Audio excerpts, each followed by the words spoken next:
All right, with James Westling, I'm Ari Tepkin. With that in mind, let's put a minute on the clock and break down what we saw this weekend on the hardwood for the Big 12. Taman Turner, our producer, T-Chains. What do you have for us, Taman? All right, guys. We are going to start off with what happened on the Big 12. We're going to start off on Friday night, Kansas and Baylor. Friday Night Lights. Yes, so two back-to-back great games for Darren Peterson and the Kansas Jayhawks. This game was so good for Darren Peterson that Christian Brown and many Kansas alums were tweeting about how Darren Peterson's the greatest Kansas basketball player ever. So that's where Kansas is right now.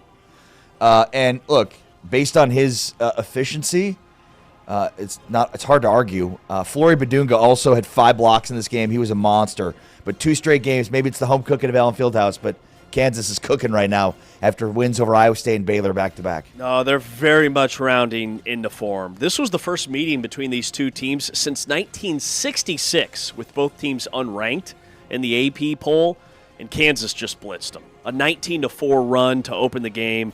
Baylor would rally and get it close and actually take a lead at one point. Yeah, 37-36. Late in the first half, but Kansas opened the second half with another big burst, 15-3 run to lead by 18. Peterson, 26 points. He only missed 2 shots all game. He was absolutely filthy. And then Flory Badunga was huge, to your point. 23 points, 11 rebounds, 5 blocks. Like, this looked like the Kansas of old. The alley-oops, the and-one dunks, the three-point plays. This just reminded me of peak Kansas basketball.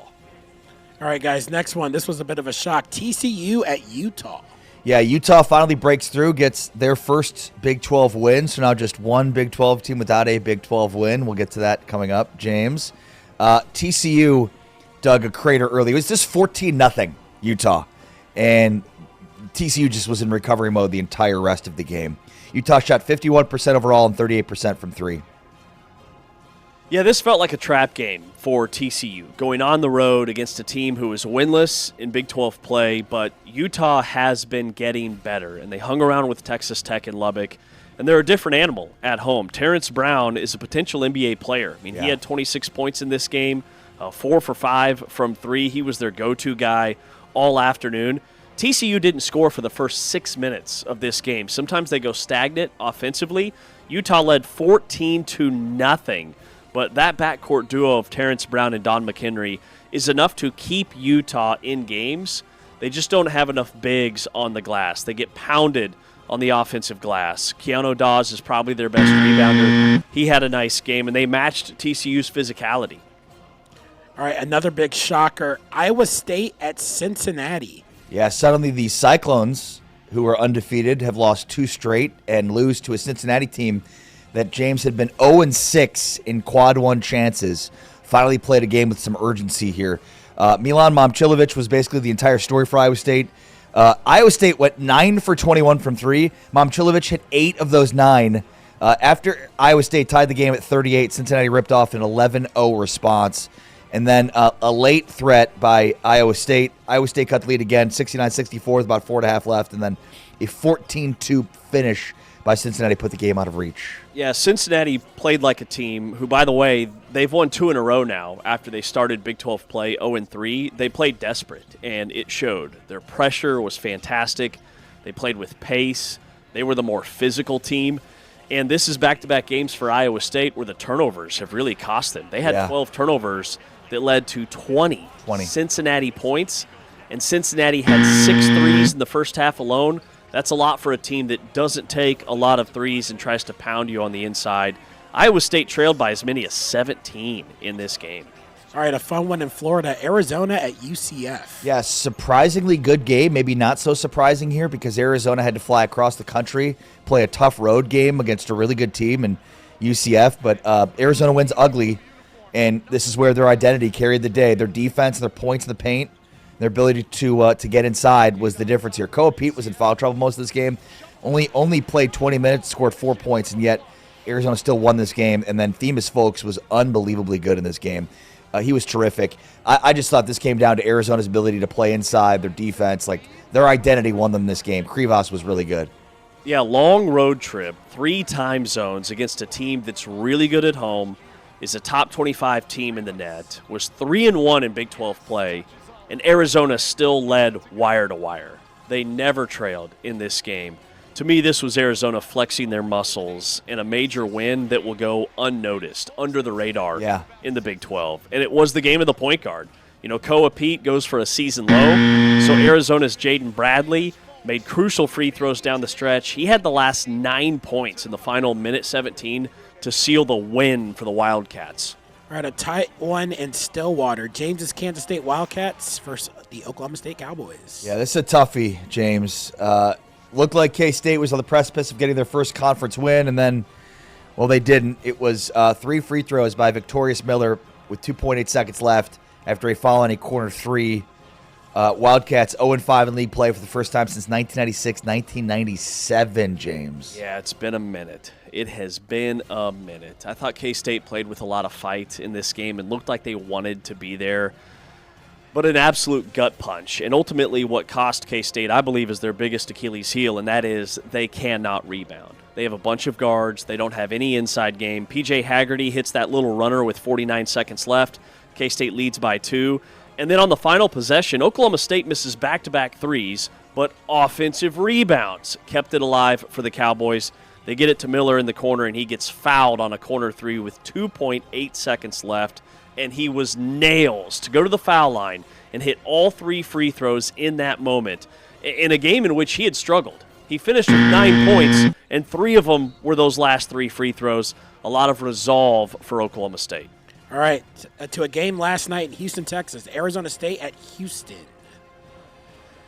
All right, so we'll get back, I guess, to the BYU Texas Tech game. Yeah, this was a demolition job. This was just a defensive performance. Incredible for Houston defensively. They won, by 30. What else are you going to say? Yeah, Houston scores over 100 points in a conference game. When's the last time that happened? Houston's won 11 straight games. Kingston Flemings is now a consensus top 5 NBA draft pick. He had 20 points and 8 assists, and Chris Sanak had 18 points, a career high for him, the freshman. The guard play struggled for Arizona State. I was trying to find last time Houston scored over 100. I know that all 5 starters for Houston, they were in double figures, and Houston flexing their muscles at home. This game was never really close. All right, to Morgantown, West Virginia we go. Colorado at West Virginia.